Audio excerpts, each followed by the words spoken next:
Imagine a program that can allow you to network with your students, families, and the community while using their direct native language. I'm Mr. McKinney, and today we're going to discuss a program called Talking Points.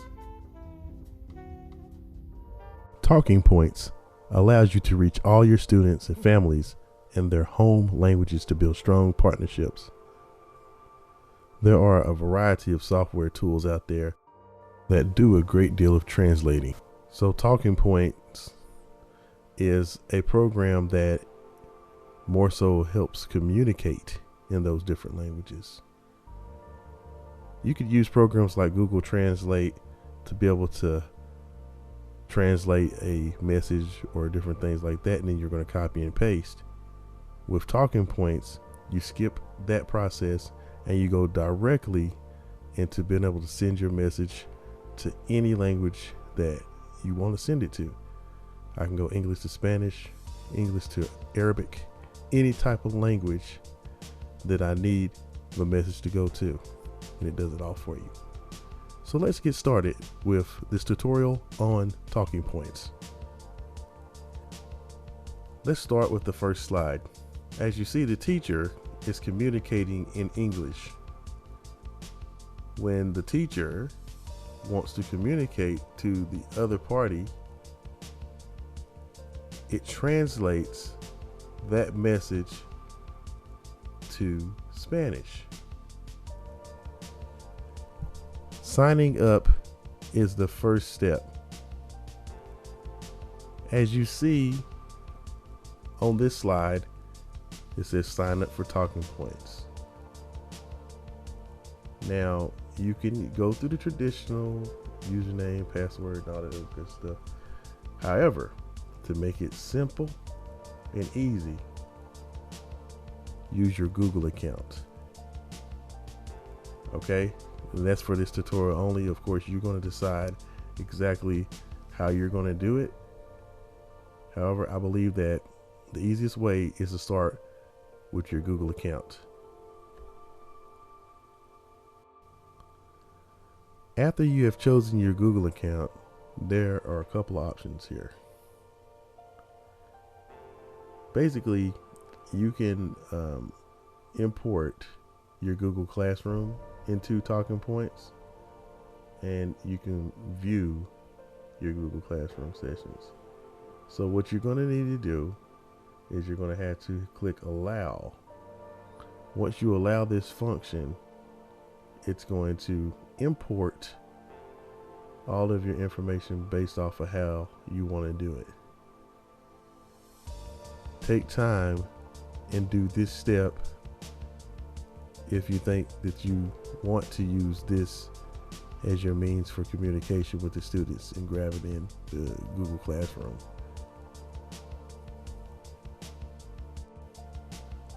Once you get through the previous screen, the next step is going to bring you to the contact information screen.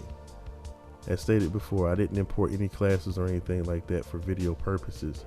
However, what I did, I left it the way that I did so that I could show you step by step what happens. So the next step is it's going to ask you for permission to be able to communicate with your people and all that great stuff. So what you're going to have to do next is you're going to have to click allow.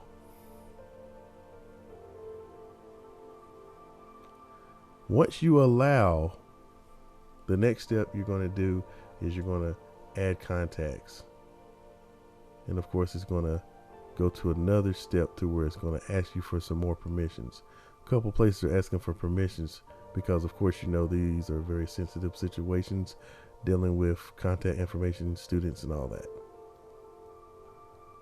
The next step is going to tell you ways to add contacts.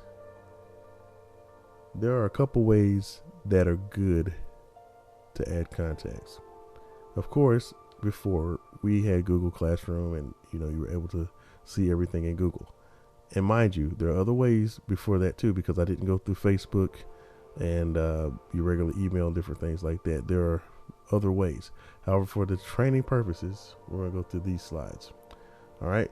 Now it says add contacts.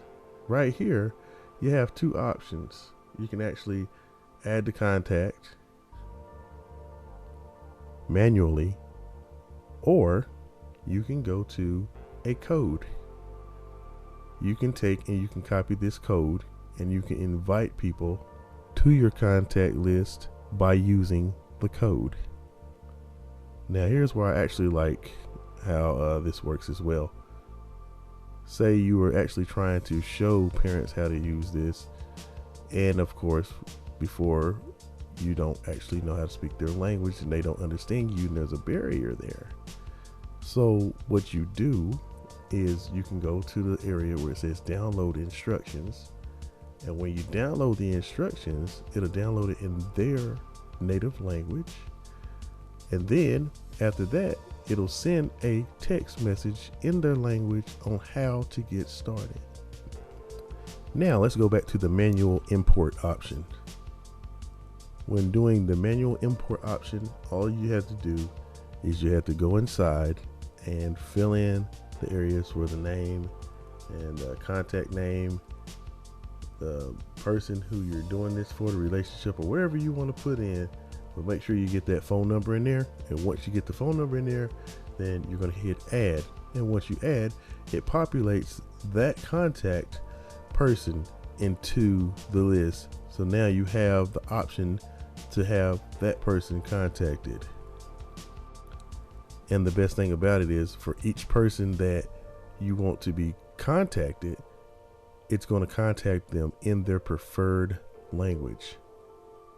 And you don't have to do anything but just add them, populate them to your contact list. After you have created your contact list and you have everybody in your contact list, now it's time to send a message. You're going to click on the compose message, and everybody who is in that contact list, they will populate, or you can select them individually with the drop down.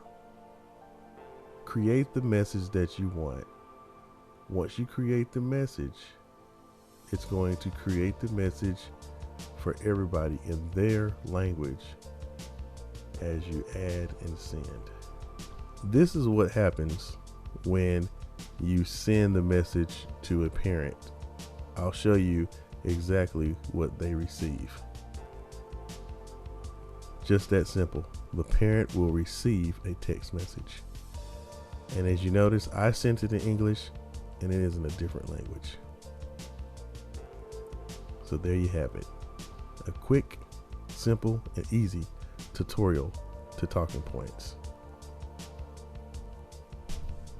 The goal was to give you enough information to get you started. For more information, you can go to YouTube, and there are a plethora of tutorials that you can learn more about talking points. And also, if you need any help, you can always contact me. My email is jamethL.mckinney@cms.k12.nc.us. Until then, thank you for watching the podcast.